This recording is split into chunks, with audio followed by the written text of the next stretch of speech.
Wacha niseme kwanza kwa Kiingereza alafu nitajaribu kutafsiri.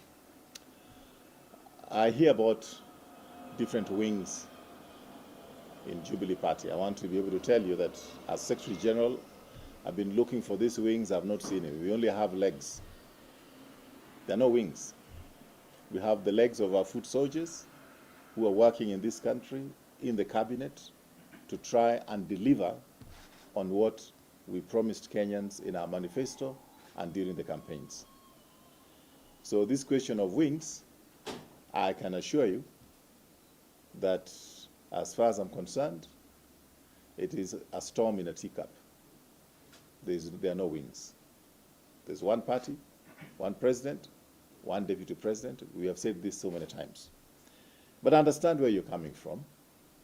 I used to be in the journalism profession, and I imagine it's a very difficult time at this time when you're not able to get things from ODM and Jubilee fighting. So you have to look for a fight from somewhere. You know, you need some blood to be able to sell. So I know it's difficult. I was talking with one of the journalists this morning, and he told me that I hope there'll be a PG tomorrow. Then I asked him why, so that at least we can have some news tomorrow. All right?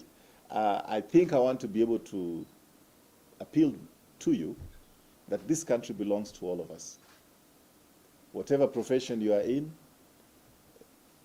utakoroga, alafu ukikoroga, tutakuwa na shida vile walikoroga kule Rwanda. The media were part of the kukoroga. Watu wapigane, uone vile watu wanapigana, uwe na drama ambayo unaweza kuonyesha kwa TV ama uongee juu yake katika radio. Lakini wakati nchi itafilisika ama iwe katika state of civil war, hata kama watangazaji, media professions, kila mtu ataumia. Everybody will be a loser. So I think it is important that you as journalists, you put this on the back of your mind. Basi wacha nijaribu kutafsiri kwa Kiswahili. Ningependa kueleza Wakenya kwa jumla kwamba hatuna mrengo ya vice president, mrengo ya president. Tuko na president moja, chama ni kimoja, deputy president mmoja, na hao ndio viongozi wetu.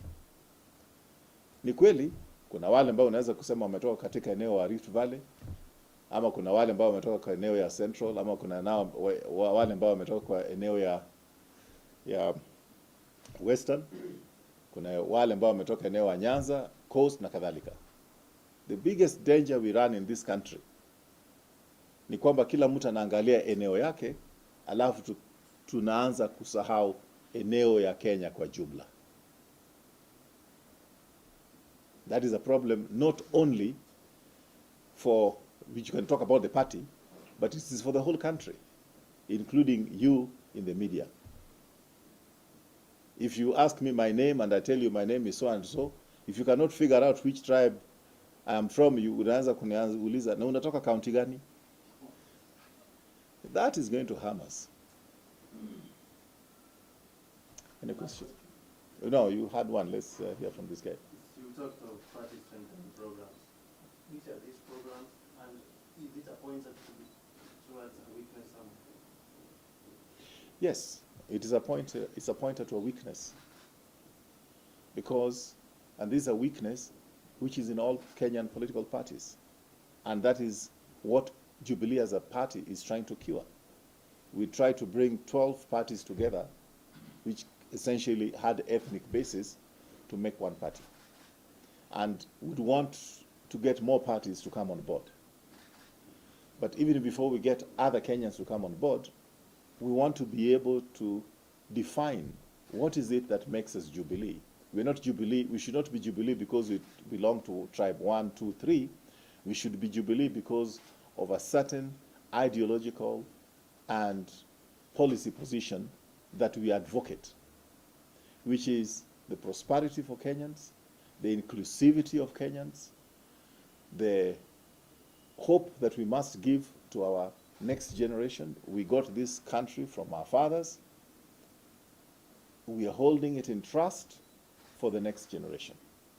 If we mess this country up, we will be responsible for hundreds of years for any fallout that we may have in this country. That's why we believe that by strengthening the party, we'll be able to manage our politics better. And this is not something that we are saying as Jubilee only. We think that other parties should also be strengthened, because in any country where a party is strong, the countries tend to be stable. Whether you're talking about the United States, you're talking about Europe, Germany, China, because the parties are strong. Any conflict which is political gets finished within the party. So if you want to call it bloodletting, the bloodletting is confined in the party, and therefore we are able to spare the rest of the population from the trauma that conflictual politics is. That's what happened in South Africa the other day. You don't hear about tribal clashes there. That's what happened in Tanzania. That's what happened in the US. That's what happens in Europe.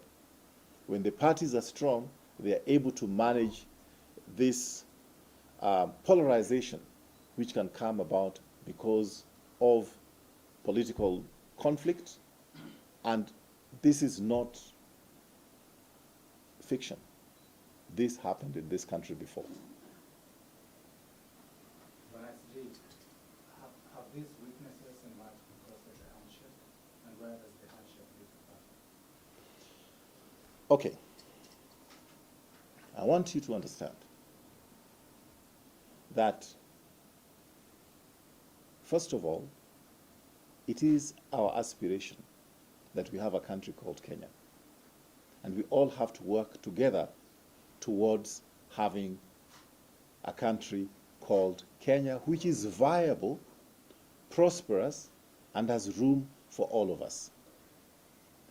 We had a very divisive election in 2017.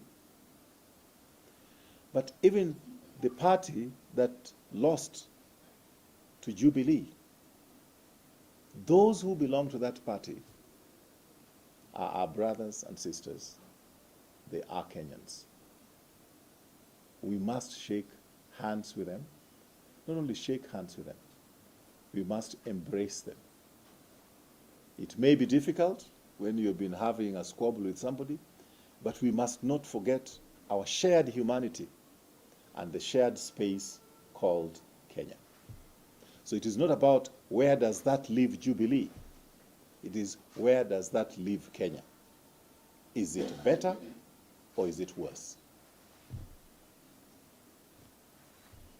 Thank you. No, I want to give him one, then we can give you a last one.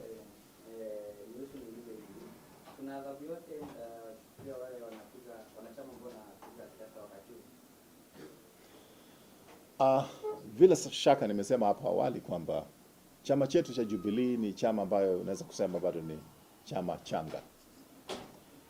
Kila wakati tunajaribu tulete Wakenya pamoja. Sisi sote tunatoka kutoka jamii tofauti tofauti. Kuleta watu wafikirie pamoja, wawe na mwongozo moja, sio jambo ambalo unaweza kusema ni rahisi. Ndivyo basi wakati mwingine kuna wale ambao labda wanaongea kwa njia ambayo hatungependa waongee hivyo, lakini tungependa tuendelee kwa shawishi. Tusiwapige, lakini tuwalete ndani ya chama, waelewe ni kwa nini tunafanya vitu kwa njia fulani.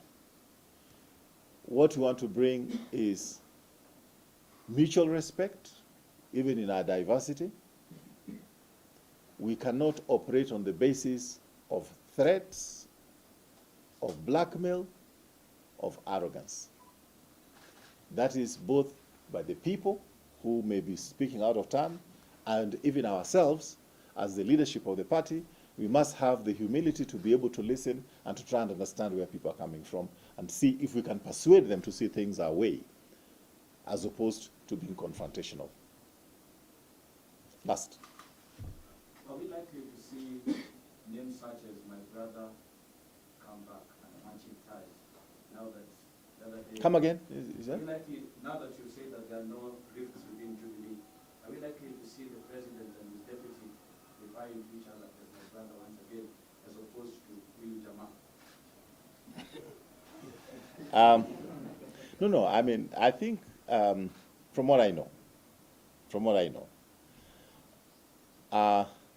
the president and the deputy president have a very informal relationship. Very informal. I mean, if you see the way they greet each other, if you see the way they hug each other, and you know our president is a very easy person, just like the deputy president is. So I think sometimes we over dramatize, or we read too much out of sentences that people may make. And sometimes, even myself, some of my best friends, I can sometimes refer to them in ways which people say, "Ay, nana kuitaje," but it's all within a context of friendship. So really, what I know, the president and the deputy president enjoy a very cordial and friendly relationship. Very informal as well. Very, very informal. Good. Thank you. Thanks. I wasn't wired in any way, but you'll get the copy of it.